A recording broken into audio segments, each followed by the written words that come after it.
Los gobiernos de América siguen divididos frente a las elecciones en Venezuela. Han pasado 2 semanas desde los comicios. El Consejo Nacional Electoral todavía no publica las actas de votación mesa a mesa, pero sí se las pasó al Tribunal Supremo de Justicia del país, que está haciendo un peritaje a petición del presidente Nicolás Maduro. Los organismos oficiales cercanos al chavismo le atribuyen la victoria a Maduro, mientras que la oposición publicó en una página web más del 80% de las actas y dice que su candidato, Edmundo González, fue el vencedor. La OEA sigue sin aprobar una resolución que haga un llamado unificado, a pesar de que Estados Unidos presiona para que esto se vote. Pero también ha pesado la posición del bloque de Brasil, Colombia y México, que aunque sí le piden al Consejo Nacional Electoral que publique los resultados, no reconocen a Edmundo González como el ganador e intentan dialogar con Maduro. Con todo esto, ¿podrá la presión internacional cambiar algo en Venezuela o Nicolás Maduro se quedará en el poder para un tercer mandato consecutivo? Ese es el debate de hoy. Para ello tenemos 2 invitados. El primero se conecta desde la isla de Margarita, en Venezuela. Se trata de Óscar Lloreda, investigador del Instituto de Altos Estudios de América Latina de la Universidad Simón Bolívar. Y en Ciudad de México está José Morales Arilla, profesor investigador de la Escuela de Gobierno y Transformación Pública del Tecnológico de Monterrey. Además, él es doctor en Políticas Públicas de la Universidad de Harvard.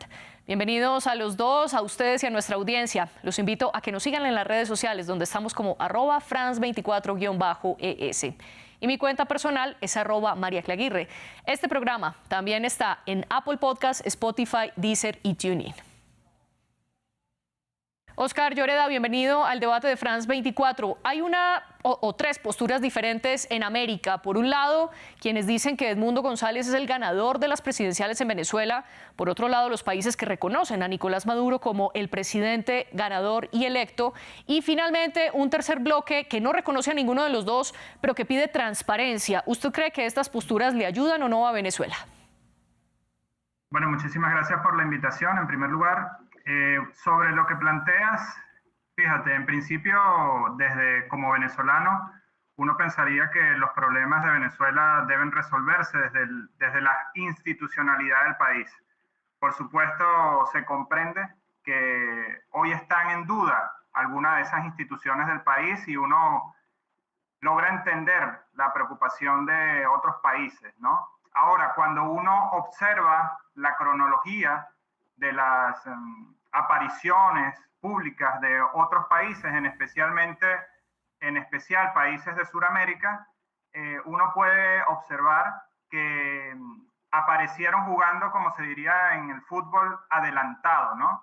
Muchos de esos países ya habían emitido declaraciones el propio domingo 28 de julio, el día de las elecciones en Venezuela, y eso desde algún punto de vista puede ser preocupante, porque no han dejado que la institucionalidad de Venezuela pueda responder para objetar la actuación de esas instituciones. Es decir, hay un conjunto de países que antes conformaron lo que se conoció como el Grupo de Lima, que lamentablemente han jugado adelantado en este partido.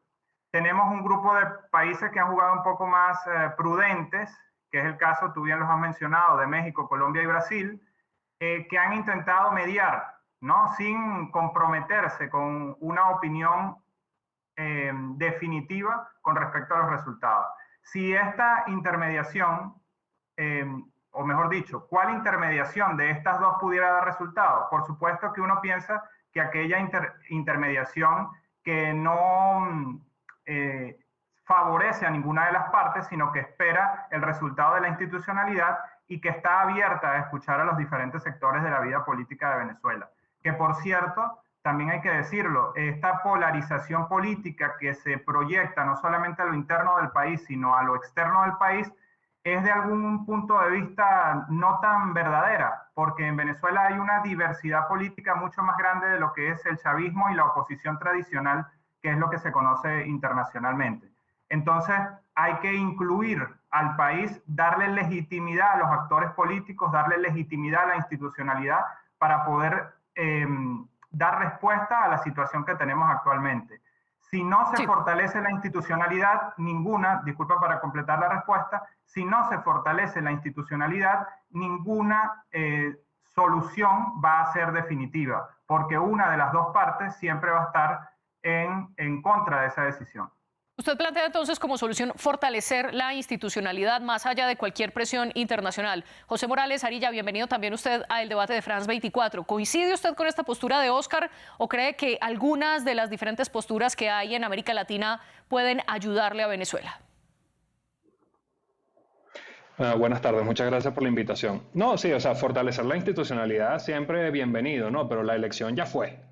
Y lo cierto es que esas dudas que se manifiestan sobre las instituciones del país, que están muy bien fundadas, no son solamente externas, son fundamentalmente internas. La gente no confía en las instituciones del país. Justo acaba de salir una encuesta, que es la primera encuesta que yo he visto posterior a la elección, que habla de que 93% de los venezolanos piensan que las elecciones las ganó Edmundo González. Entonces, 93% de los venezolanos consideran que lo que dijo esa misma noche el presidente del Consejo Nacional Electoral no es verídico. Entonces, la desconfianza va mucho más allá del plano internacional. Es fundamentalmente doméstica la falta de confianza en la institucionalidad. En Venezuela, la responsabilidad de la adjudicación de las elecciones cae estrictamente sobre el Consejo Nacional Electoral, que en Venezuela el Consejo Nacional Electoral representa un poder público independiente, independientemente del judicial, independientemente del ejecutivo y del legislativo. Y el CNE, que es el órgano que representa el poder electoral, ha fallado en publicar la información de actas por mesa que por ley ya debería haber publicado, y que en el pasado siempre habría publicado ya para el tiempo que ha pasado desde la elección. El CNE también ha fallado en realizar las 3 auditorías que por ley tocaría haber realizado para este momento y que en el pasado siempre había realizado. El CNE no ha informado sobre la situación del material electoral, máquinas de votación, material impreso, memorias removibles. ¿Dónde Sí. está el material electoral que tenía que haberse documentado? El CNE lo único que ha hecho es publicar unos resultados agregados que son matemáticamente inverosímiles, que son los porcentajes redondos al segundo decimal, algo que ocurre una vez en 1 billón. Entonces, el problema de la institucionalidad que bien manifiesta, que bien se manifestó en el principio de la posición previa, está clarísimo. Y es que el problema es que el CNE, ni el TCJ, ni la Fiscalía, ni ninguna institución en Venezuela es independiente. El Centro Carter, que fue invitado por el CNE y que fue validado en Venezuela hasta por el ministro de Defensa antes de las elecciones, hoy ratifica que la oposición ganó las elecciones y niega que haya alguna evidencia de hackeo. Es decir, el CNE tiene la misma información que tiene la oposición y que la oposición publicó y se niega a publicarla y actuar en consecuencia. ¿Por qué? Porque no es un órgano independiente del Ejecutivo. Y ese es el gran problema José. de la institucionalidad y la falta de confianza en la institucionalidad venezolana el día de hoy. Y antes de La analizar en elección ya profundidad ocurrió. ese papel del CNE y el Tribunal Supremo de Justicia, quiero proponerles que primero ahondemos en esas posturas diferentes en América y les hablo concretamente de la OEA. Para este martes 13 de agosto, el Consejo Permanente de la Organización de Estados Americanos llamó a una reunión informal para intentar votar de nuevo la resolución que está promoviendo Estados Unidos en la que condena las violaciones de derechos humanos en Venezuela y también pide una publicación de todos los escrutinios. Sin embargo, del otro lado, Brasil, México y Colombia hicieron que el pasado 31 de julio se hundiera una resolución similar. Oscar, ¿usted cree que la OEA tiene algún papel que jugar para definir el futuro electoral de Venezuela, sobre todo teniendo en cuenta que este país no hace parte del organismo? Mira, yo insisto en la posición inicial, ¿no? Es decir, yo acabo de escuchar la intervención del compañero.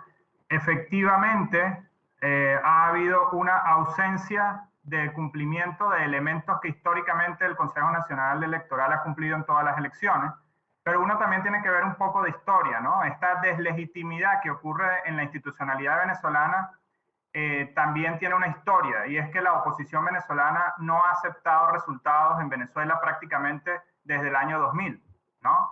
Entonces, cuando tú consuetudinariamente estás llamando a fraude fraude o estás asumiendo que hay un fraude en las elecciones, de hecho, después convocas y desmovilizas a tu propia población y luego vuelves a votar, la credibilidad en el órgano electoral obviamente se va a ver Sí, mermada, Oscar, pero ¿no? concentrémonos por ahora en el papel internacional. ¿La OEA tiene alguna injerencia o no en Venezuela para usted?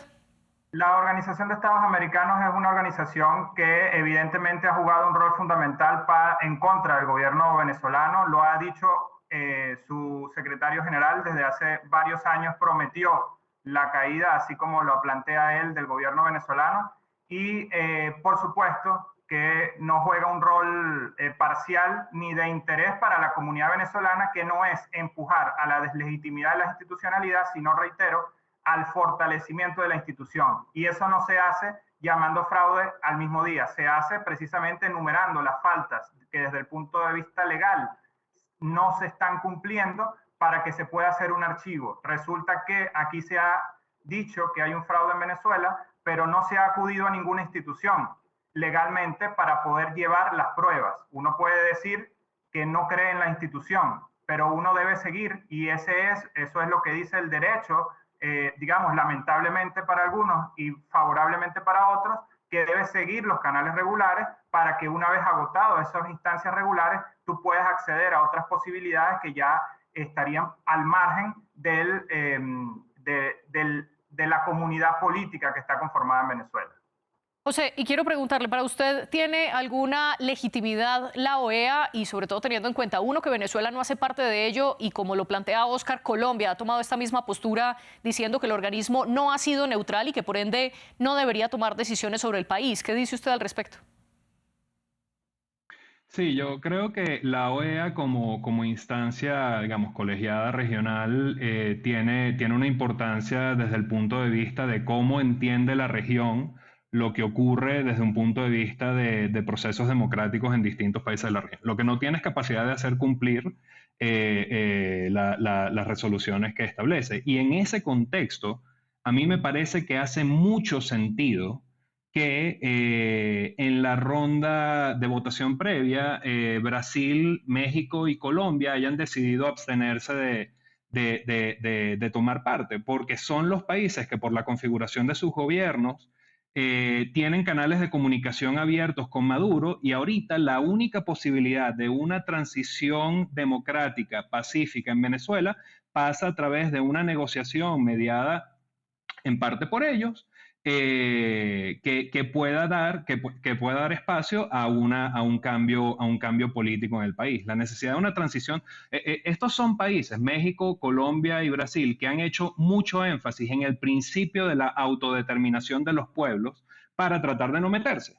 Y eso es, la verdad es que es un principio muy importante. Y lo que precisamente pasó el 28 de julio es que el pueblo autodeterminó que quiere una transición democrática en el país. O sea, la oposición venezolana el 28 de julio lo que logró no tiene precedentes históricos, a pesar del ventajismo, de la manipulación de la necesidad de millones de venezolanos, a pesar de que se privó a 8 millones de migrantes de su derecho a participar, a pesar del amedrentamiento de los testigos, a pesar de la persecución de los organizadores antes de la elección, a pesar del riesgo de la represión postelectoral que ya se ha venido materializando, a pesar de todo eso, la oposición no solamente logró más que doblar en votos al oficialismo, sino que logró demostrarlo que dobló en votos al oficialismo. El 83% de las actas recolectadas y publicadas por la oposición son verídicas, han sido validadas por 4 análisis internacionales independientes, son consistentes con resultados de exit polls, de quick counts, de encuestas. Lo único que no es consistente es lo que publicó el CNE, que no es a nivel de mesa, que es un solo resultado agregado y que de paso es inverosímil, son porcentajes redondos al primer decimal. Esto es difícil de transmitir, pero es una prueba, para que ocurra eso naturalmente, eso ocurre una vez en 1 billón. O sea, esos agregados no están validados por actas a nivel de mesa. Si eso fuera verdad, ya lo habrían publicado, porque como dijo el CNE, el Centro Carter, no hay evidencia de hackeo. No, digamos, ellos tienen la misma información que la oposición tiene en las papeletas que escaneó y publicó. Entonces, lo que pasó en Venezuela, lo que Brasil, Colombia y México no pueden hacer, dado que enfatizan el principio de autodeterminación de los pueblos, es decir, es actuar como que si lo que pasó el 28 de julio no pasó. Entonces, Brasil México y Colombia tienen canales abiertos con Maduro y tienen un rol importantísimo para mediar en la negociación de una transición democrática pacífica. Y es importantísimo José. lograrlo. En esta misma encuesta, solo para cerrar el punto, en esta misma encuesta de la que estaba hablando más temprano, de que 93% de los venezolanos en Venezuela creen que el mundo ganó, también 43% de los venezolanos encuestados piensa irse del país dado el anuncio del CNE. O sea, la crisis José, migratoria lo venezolana... interrumpo para darle también paso a Oscar. Usted habla que los venezolanos y la mayoría de los venezolanos votaron por una transición democrática y que Edmundo González casi que duplicó en votos a Nicolás Maduro y según usted dice, Brasil, México y Colombia están hablando con Venezuela y concretamente con el presidente Maduro para hacer esa transición democrática. Sin embargo, ninguno de los tres gobiernos ha dicho que el ganador es Edmundo González, sino que lo que dicen es el CNE debe publicar esas actas. Oscar, pero volviendo sobre esa idea de José, ¿usted cree que los venezolanos votaron por la transición democrática y cuál es el papel de Brasil, México y Colombia en esto? Bueno, fíjate, en primer lugar habría que hacer referencia a la encuesta que él está citando. Es una encuesta de una encuestadora Megaanálisis. La encuestadora Megaanálisis en el año 2006 le daba un favoritismo de aproximadamente 30% a Manuel Rosales. Terminó perdiendo por 20%. En el año 2012, contra Hugo Chávez contra Enrique Capriles Radosky, también daba un favoritismo de más de 20-30%. Entonces, y ahorita daba 80 hasta 90, llegó a sacar una encuesta. Entonces es muy poco creíble y de hecho todos los criterios serios de encuestas hablan de que justamente la encuesta que está citando el Megaanálisis tiene muy poca credibilidad. Entonces, no creo que sea un elemento para tomar en cuenta. Lo que sí considero yo es que en Venezuela, más que de transición, nosotros deberíamos estar hablando en todo caso de restauración, porque lo que se pretende, lo que ha pretendido, lo que venden sectores de la oposición es siempre regresar un poco al país de los años 90, prácticamente hacer un borrón y cuenta nueva. Y eso es lo que yo creo que preocupa a un sector importante de la población, que por primera vez un sector de la oposición reconoció, porque incluso la oposición que hoy se declara como ganadora de las elecciones, ha reconocido que dentro del país aproximadamente 4 millones de personas habrían votado por el presidente Nicolás Maduro, lo que implica un 30% de la población electoral que asistió a las urnas el día 28 de julio, lo que implica que en Venezuela no se puede hacer una caída y mesa limpia, implica que tiene que haber un espacio dando credibilidad a esa historia de triunfo, tiene que haber un espacio no solamente de negociación, sino de reconocimiento y de legitimidad de los actores. El problema en Venezuela ha sido que desde los gobiernos del presidente Hugo Chávez no ha habido un reconocimiento nunca a los gobiernos y a las victorias electorales. Entonces los gobiernos siempre han tenido que luchar en contra de una oposición que ha jugado históricamente no solamente contra su gobierno, sino contra el propio país, convocando factores externos para derrocar al gobierno. Y esa es la misma historia que estamos viendo en este momento. Yo lo que creo es que nosotros deberíamos transitar hacia un espacio efectivamente de diálogo, de reconocimiento, porque no puede ser que una parte prácticamente ignore la existencia del chavismo y la otra parte ignore o diga que no va a dialogar con factores que declara como fascistas, ¿no? Entonces, ese país no va a ir hacia ninguna transición. Ese país lo que quiere es ir hacia una restauración en el que todo lo que ocurrió entre 1998 o 1999 y 2024 prácticamente se haría una borradura y se comenzaría de nuevo haciendo un puente hacia atrás. Entonces, mal podría el país regresar a los tétricos años 90, en los que la democracia también fue muy violenta con el tema de las protestas y nosotros tenemos que mirar hacia adelante. Entonces yo creo que estos tres países efectivamente, para buscar los puntos de encuentro también, estos tres países tienen que tratar de llevar a esos sectores primero a darle legitimidad dentro de un diálogo en el que se pueda lograr en Venezuela un proceso de inclusión de todos los sectores, pudiéramos llamar un proceso de amplia base en el que ninguno intente eliminar al otro, que es lo que en los últimos años hemos tenido en el país. José, ¿y qué responde usted frente a esta propuesta de Óscar de hablar con todos los sectores y reconocer también al chavismo, que según la página web Resultados con Venezuela, que es donde la oposición publica más del 83% de las actas y precisamente por la que están investigando penalmente a María Corina Machado y a Edmundo González y también a los creadores de la página? Esos resultados, en efecto, le dan el 30% de los votos a Nicolás Maduro. ¿Por qué la oposición no reconoce a esos chavistas? Bueno, hay dos cosas. Lo primero es que me parece falaz decir que la oposición no reconoce a esos chavistas. De hecho están publicando datos que establecen que existen. Entonces, siento que es una narrativa un poco falsa decir que lo que quiere la oposición es, ¿sabes?, retornar a un pasado oscuro. O sea, lo que quiere la oposición es que se respete la soberanía popular expresada el 28 de julio. Lo que está clarísimo, y la oposición misma, María Corina, Edmundo, en distintos momentos lo han transmitido, que están absolutamente abiertos a un proceso de negociación que permita destrabar la posibilidad de una transición democrática. Pero lo que no están dispuestos a negociar es la soberanía popular expresada el 28 de julio. Y en ese sentido, yo quería volver a la pregunta que me hacías al final de mi participación previa sobre este tema de, claro, es que Colombia, Brasil y México no es que han reconocido a Edmundo, es que dicen que tienen que publicar las actas. Absolutamente cierto, y lo tienen que seguir haciendo porque si no se cierra el camino, la posibilidad y el espacio de diálogo que se mantiene existiendo con el régimen de Maduro.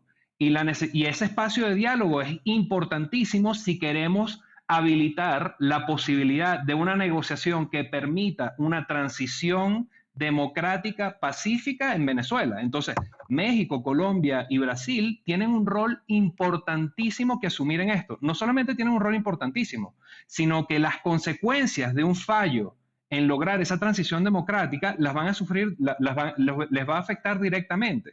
Volviendo al tema de la encuesta que Oscar comentaba, la verdad es que no estuvieron tan lejos versus los resultados de esta elección dichos por las actas de María Corina, los exit polls, los quick count y todas las encuestas, ¿no? Entonces, Megaanálisis, no sé en 2006, pero en 2024 estuvo bastante cerca. Bueno, esa misma encuesta hoy dice que 43% de los venezolanos en Venezuela están pensando irse por la decisión, por el resultado que publicó el CNE. Para ponerlo en perspectiva, la crisis migratoria venezolana que ya existe es de 8 millones de personas. Eso es 25% de los venezolanos. Bueno, 43% de los venezolanos que aún quedan en Venezuela son 10 millones de más yéndose a todos los países de la región. Entonces, una forma de entender el reto que tiene Colombia, Brasil y México en el proceso de mediación para habilitar una transición democrática pacífica en Venezuela es el reto de evitar que se duplique la crisis migratoria que ya está afectando a todos los países de la región, especialmente a Colombia, especialmente a Brasil y especialmente a México, que son países tanto de destino como de tránsito de los migrantes venezolanos. Bueno, ustedes dos coinciden en que se necesita un proceso de negociación, pero yo les pongo dos preguntas sobre la mesa, comenzando por Óscar. ¿Se necesita o no repetir las elecciones como ya le comienza, por ejemplo, a sugerir asesores del presidente Luis Ignacio Lula da Silva al mandatario brasileño, aunque Maduro y María Corina Machado se oponen a esto? Y dos, ¿qué pasa en caso tal de que el Tribunal Supremo de Justicia, en su peritaje de las actas que ya le entregó el CNE, diga que esos dos boletines que ha emitido el Consejo Nacional Electoral son válidos y el presidente Maduro fue reelecto? Bueno, para mí lo primero que efectivamente debemos transitar es el camino institucional, ¿no? Yo sí creo que la oposición debería acudir, aunque no crea. Fíjense que hace 8 meses, 7 meses antes de las elecciones, María Corina Machado asistió a ese mismo Tribunal Supremo de Justicia para solicitar la anulación de una prohibición que tiene para poder ser candidata. Y aunque ella no creía en el Tribunal Supremo, ella asistió. Yo creo que la oposición ha debido hacer exactamente lo mismo en este momento, porque precisamente si uno ve la historia, esos pasos son los pasos que pudieran dar cuenta de la cara que efectivamente ellos están describiendo del gobierno venezolano. Si tú no das esos pasos, entonces tú dejas el espacio para la duda. Uno se pregunta legítimamente, mucha gente en Venezuela, por qué la oposición no acudió con las actas que ellos dicen tener a el Tribunal Supremo de Justicia y al Consejo Nacional Electoral. Entonces, yo creo que el tema no es solamente si se repiten las elecciones, que por cierto es una idea que comenzó a sonar en sectores de la oposición la semana siguiente a la elección. No sé si como un intento de que no se repitan o como una posibilidad abierta. En la repetición de elecciones no nos va a llevar a ninguna parte si los sectores que están en disputa no se sientan realmente a encontrarse y a reconocerse. La legitimidad y el reconocimiento de del otro no viene dada por yo saber, por señalarte y saber que existe. Porque si vamos a eso, por ejemplo, el régimen nazi no reconocía a los judíos, pero sí sabía que existían, ¿no? Entonces, no es la existencia lo que está en duda del chavismo. El chavismo existe, sí, pero la legitimidad como un vocero, como vocería para sentarme en la mesa con ellos, es lo que no está. Igual pasa del lado del chavismo. No hay un reconocimiento y una legitimidad de ciertos sectores de la oposición. Entonces, repetir la elección pudiera ser una solución siempre y cuando haya ese espacio de diálogo y de construcción de posibilidades que le permita a la gente en Venezuela decir, ok, con esto sí se va a resolver la crisis, el momento difícil y este desencuentro que hay políticamente. Yo sí veo difícil, para finalizar con el tema de la migración, que los venezolanos estén pensando en migrar masivamente. Primero porque la mayor parte de los trabajos, yo también hago trabajos cualitativos, sobre todo, no cuantitativos, no está dentro de la narrativa del venezolano eso, y me parece que esa narración, esa historia pertenece más a una presión hacia los gobiernos de la región para pedirles que actúen en contra del gobierno venezolano. Y aquí le quiero trasladar, José, una pregunta que plantea Oscar. ¿Por qué la oposición no acudió al Tribunal Supremo de Justicia para llevarle las actas que dice tener? Sí, dos cosas, ¿no? Uno, el tema sobre el tema de la migración. Yo no creo que es una narrativa interna para presionar a los gobiernos de la región. Es un miedo, una preocupación enorme que tienen los gobiernos de la región sobre lo que puede pasar si no se da la transición democrática pacífica que todos anhelamos, ¿no? O que al menos el 67% de los venezolanos anhelan. Sobre el tema del TCJ, el problema es que el argumento de que el TCJ debe tener algún rol en la adjudicación de las elecciones es un argumento pseudo jurídico. Es un argumento que no tiene solidez legal, que se hace para confundir sobre cuál es el deber ser legal del procedimiento. Como dije antes, la responsabilidad de la adjudicación de las elecciones cae estrictamente sobre el CNE, que en Venezuela representa a un poder público independiente. Este tema, el único rol que potencialmente podría tener un tribunal es si hay una impugnación de las elecciones, pero el proceso que involucra al TCJ en todo esto es un proceso que empieza Nicolás Maduro y que lo empieza a pesar de que el CNE está diciendo que ganó. Entonces él no está impugnando las elecciones. No hay sustento jurídico legal que justifique la participación del Tribunal Supremo de Justicia en este proceso. Entonces tú no vas a validar una ilegalidad tampoco. El CNE es el que a día de hoy debería haber presentado los resultados a nivel de la mesa por todas las actas, debería haber hecho las auditorías, debería decir dónde están los materiales electorales y debería justificar los resultados que publicó en términos agregados y digamos, y el nombramiento de Maduro como presidente electo, y no lo ha hecho. Entonces, volviendo, es difícil decir que la alternativa es institucional cuando es obvio que las instituciones todas están capturadas por el Poder Ejecutivo.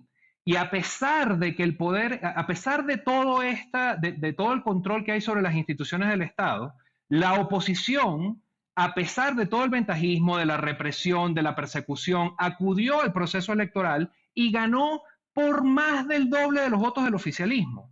Entonces, lo que corresponde ahora es que el CNE, la vía institucional que manifiesta Oscar, la vía institucional es que el CNE publique las actas. Y esas actas tienen que dar exactamente lo que dio el día 28, cuando ellos publicaron unos números que eran redondos al segundo dígito, que es 1 en 1 billón. Entonces, Sí. si no hacen eso, las instituciones que corresponden para la adjudicación de este proceso electoral no están siendo independientes. Tienen información sobre lo que pasó el 28 de julio que no están compartiendo. ¿Repetir las elecciones? Bueno, repetir las elecciones sin cambiar las condiciones. O sea, tiene todo el sentido que la oposición diga que la soberanía popular expresada el 28 de julio no es negociable. Porque ¿qué garantías habría de que si se repiten las elecciones, solo para cerrar, qué garantía hay de que si se repiten las elecciones no van a haber las mismas irregularidades? ¿Se va a cambiar la composición del directorio del CNE para que haya para que esté balanceado?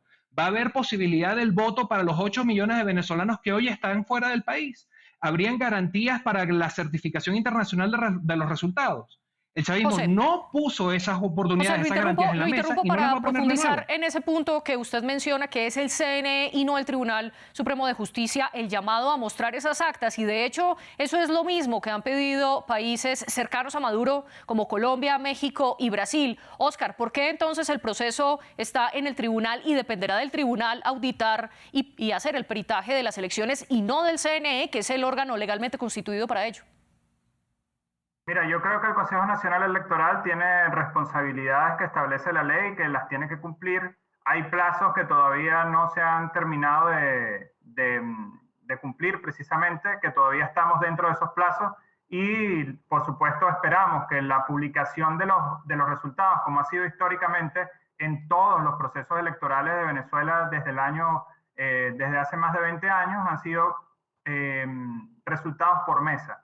Es importante que esta narrativa de las actas también hay que analizarla a fondo, porque en Venezuela, bueno, desde el año 2000 ya no se hablaba de actas, porque aquí se hablaba antes de que el acta mata voto, porque lo que se contaban eran los votos que eran reflejados en las actas. A partir del voto automatizado, ya las actas hacen la transmisión del voto automáticamente. ¿Qué quiere decir esto? Que lo que corresponde al Consejo Nacional Electoral no es la publicación de actas, sino la publicación de resultados por mesa. Pero este es un detalle que pudiera parecer banal, solo que desde la semana anterior la oposición y sus líderes comenzaron a hablar de las actas, cuando en Venezuela nunca se ha hablado de eso. Esa es también una de las sospechas de las narrativas que se van creando y que nosotros hemos venido investigando. Oscar, lo voy a interrumpir porque nos estamos quedando sin tiempo y quiero darle paso también a la conclusión, comenzando por usted. ¿Ya está la suerte echada y Nicolás Maduro fue el presidente reelecto para un tercer mandato o puede haber un espacio de negociación para discutir qué pasó en esos comicios muy brevemente? Primero, creo que sí debe haber un espacio de negociación y encuentro porque el país no puede seguir en este no reconocimiento de la diferencia. Y segundo, para completar la respuesta anterior, el Tribunal Supremo de Justicia sí tiene capacidad o facultad para dirimir las controversias electorales, pero eso no levanta o no le quita o exime de las responsabilidades al Consejo Nacional Electoral. Entonces las tres cosas se tienen que cumplir: negociación, Consejo Nacional cumpliendo con sus responsabilidades y Tribunal Supremo de Justicia avalando y certificando los procesos electorales que se le han solicitado. José, muy brevemente, ¿Maduro fue reelecto o Edmundo González es el ganador y qué puede pasar ahora en Venezuela? Bueno, yo creo que está claro para todo el mundo que quien ganó la elección es Edmundo González, ¿no? Eso está clarísimo. Sobre el punto de las actas que manifestaba, aquí muy brevemente, vuelvo a hacer un punto que tú decías, sí, muy brevemente, que es que Brasil, Colombia y México en su última declaración establecieron que no le compete al TCJ sino al CNE el tema de las publicaciones de las actas. Entonces, todo es volviendo a este tema de por qué la oposición no fue al TCJ, porque es que no le compete al TCJ. Sobre este último punto, yo creo que ahí hay un acuerdo entre Oscar y yo, que es la necesidad de negociación y de encuentro. El único sufijo que yo le pondría a eso es que hay una necesidad de negociación y de encuentro en el marco de la soberanía popular establecida el 28 de julio. José Morales, Okay. Arilla, entonces, cuando hablamos de negociación, lastimosamente nos quedamos sin tiempo, por eso le había dicho muy brevemente, discúlpeme, lo interrumpo. Gracias, José, y gracias, Oscar, por estar aquí con nosotros en el debate, y gracias a nuestras productoras Laura Garzón y Melissa San Miguel. Ustedes sigan con nosotros.